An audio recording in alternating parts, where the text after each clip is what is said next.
Баткен облусунун Лелек районундагы номер 3 эксперименталдык мектеп гимназиянын директору, улуу педагог, бир нече китептердин автору, ошондой эле Энелер мектебинин, Жаш мугалимдер мектебинин автору, Кыргыз Республикасына эмгек сиңирген мугалими агайыбыз Гапыр Мадаменов. Саламатсыздарбы, урматтуу 7 тубандагы менин кесиптештерим. Устаттык өнөрү китебинен сиздерге сунушталуучу тема сабакта эркиндик аркылуу билим тарбия берүү. Даярдаган мугалим Бейшенова Салтанат Хусеновна. Анда эмесе алгач сабактын планы менен таанышып алсак. Бүгүнкү сабакта биз эмнелерди үйрөнөбүз? Биринчи, сабакта эркиндик аркылуу билим берүүдөгү сунуштар. Экинчи, эркиндик менен билим берүү үчүн эмнеден баштоо керек? Анда эмесе, урматтуу кесиптештер, сабакка көңүл бурабыз. Сабакка эркиндик аркылуу билим тарбия берүү. Көп жылдык күзөтүү сабактарга катышуу натыйжасында мен сабактардагы окуучулардын түшүнүүсү, өздөштүрүүсүнө терең таасир тийгизген бир жагдайды байкадым. Ал мүмкүн таң калыштуу сезилер, бирок чындык.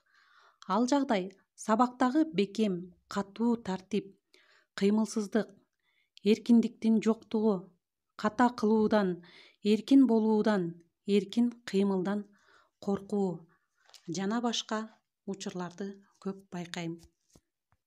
Окуучулар биздин традициялуу сабактарда 45 минут тынч, кыймылдабай, көңүл буруп, алагды болбой отуруусу керек эле. Ал эми илимий изилдөөлөр боюнча окуучулар бул абалда кыймылдабай, бир калыпта, бир жака көңүл буруп, 15 минут эле отура алат экен. Мына илимий изилдөөдө дагы ушу балдардын тынч отуруп сабакка көңүл буруусу 15 минут экен. Ал эми биз мугалимдер көпчүлүгүбүз ошол 45 минутада ошол класста жетектеп окуучуларды тынч отуруп, кыймылдабай, нар бери басканына дагы тыюу салабыз. Бирок ал туура эмес экендигин бул тажрыйбадан байкасак болот. Сабакта эркиндик аркылуу билим берүүдө агайдын мугалимдерге сунушу төмөнкүчө. Көңүл бурабыз. Биринчи, окуучу класста ден соолугу, табитине ылайык, каалаган катар, партада, каалаган окуучу менен отурсун. Ошондой эле өзүнө ыңгайлуу абалда отурсун. Эки колду коюп, досканы карап, түз отур деп айтууну токтотуубуз керек. Эң жакшы сунуш экен. Сабак учурунда мугалимдин класста диктатор эмес, жакшы каалоодогу таланттуу жетекчи, окутуучу, уюштуруучу, катышуучу болуусу керек. Ушуну дагы эске алышыбыз керек экен, урматтуу кесиптештер. Жоопкерчилик менен акырын башкаларга тоскоолдук кылбай, басып жүрүүгө, кыймылдөөгө уруксат берүү. Бул дагы жакшы экен. Эгерде бири-бирине тоскоолдук кылбай, кандайдыр бир тапшырманы, көнүгүүнү суроодо тоскоолдук кылбай, бири-бирине басып туруусу дагы жакшы. Ошондой эле сабакта жооп берүү окуучунун каалаган формасында. Алар кайсылар? Биринчи, ооз-эки, жазуу, доскада, партада, дептерди кароо, схема, ролдоштуруп, сүрөт, оюн жана башка аркылуу балдар өзү каалагандай формада жооп берсе дагы жакшы болот. Жаңы теманы түшүндүрүүдө эркин суроо берүү, көрсөтмө куралдарды кармап көрүү, окуу, ойлоо, чийүү жана башкаларды жасоого дагы жооп беришсе болот. Мисалы, класстын ичинде дагы ар кандай планшеттерден дагы жооп беришсе болот, окуп. Бышыктоо үчүн тапшырма мисалды тандоо, аткарылуучу жолун тандоо, үй тапшырмасын тандоо, ошондой эле аткаруу форма жолдорун дагы тандоо. Текшерүү иштен башка учурларда орун которуу, группаларга бөлүнүп иштөө топтоо менен, басып жүрүп көрүү, сурап келүү, көрсөтүү, доска, парта, таблица, китеп, энциклопедиядан эркин пайдалануу, китепти карап, кошумча энциклопедия китептерди карап жооп беришсе жакшы болот. Ар бир предметтин түшүнүктөрү, чынжыры бар.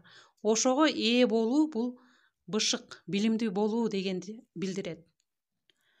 Ошондой эле кийинкиси теманын идеясы, мазмунуна, аныктама, далил, мисал, суроого чыгаруу, окуучуларды бири-бири менен дискуссияга уруксат берүү, ошого окуучуларды тартып үйрөтүү. мына ошондо эркин өздөрүн эркин кармап жооп берүүгө дагы алар аракеттенишет.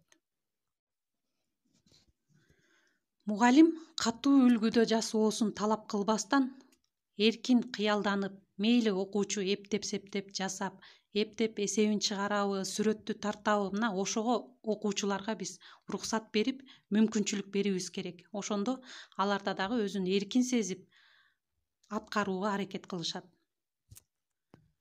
Көбүнчө окуучулар строгийликтен коркушат. Эки алуу, классташтарынын арасында шылдың, жемеден адашуудан, жаман кылып коюудан коркуп, эч нерсе жазабай олтура беришет. Мына ошол ката кылуудан, адашуудан коркпоого, аны таап оңдоого үйрөтүү биз мугалимдер биздин милдетибиз. Мына ушуга дагы көңүл буруп, өзүбүзгө жазып алсак. Анда эмесе экинчи планга көңүл бурабыз, урматтуу кесиптештер. Мугалим тарабынан эмнени биз билишибиз керек. Эркиндик менен билим берүү үчүн ишти эмнеден баштоо керек? Анда эмесе биринчиси эркин билим алууга, эркиндикке окуучуларды тарбиялоо, даярдоо керек. Экинчи, этап менен киргизүү керек. Эркин болууга этап менен балдарды тарбиялап үйрөтө беришибиз керек. Жоопкерчиликти сездирүү. Мугалимдин билими, жөндөмү, метод чеберчилиги көп кырдуу болуусу шарт. Бир сабактын ичинде 15-20 минут эркин, кайрадан зарыл учурда бекем тартипти кармап, кайрадан эркин жана башка кезектештирип билүү керек. Мына окуучуларды тажабастан 15 минуттадан аларды эркин кой берип, кайра тартипке чакырып, мына ошондо сабагыбыз дагы жугумдуу болот деп ишендирип кетем сиздерге. Ар биринин эркиндиги башкаларга тоскоолдук кылбасын. Эркин десе таза эле баардыгы эркин болуп, нары бери басып кетпестен, сөзсүз түрдө мына ушундай эске алышыбыз керек. Бири-бирине тоскоолдук жаратпашы керек. Ошондой эле айрым учурда ымала менен, акырын добуш менен, кээде шыбырашып сүйлөшүү, белги берүү, мына бул дагы балдарды сабакка болгон кызыгуусун арттырат. Урматтуу кесиптештер, бүгүнкү сабакта мына эркиндик аркылуу билим тарбия берүү темасы сиздерге айтылды. Бул темада негизинен агай сабакка эркиндик аркылуу билим берүүдө 16 бөлүмдөн турганды сунуштап бизге айткан. Мен сиздерге айрымдарын айтып бергенге аракет кылдым. Ошондой эле сабак учурунда эркиндик билим берүү үчүн ишти эмнеден баштоо керек деген дагы 8 бөлүмдөн турат.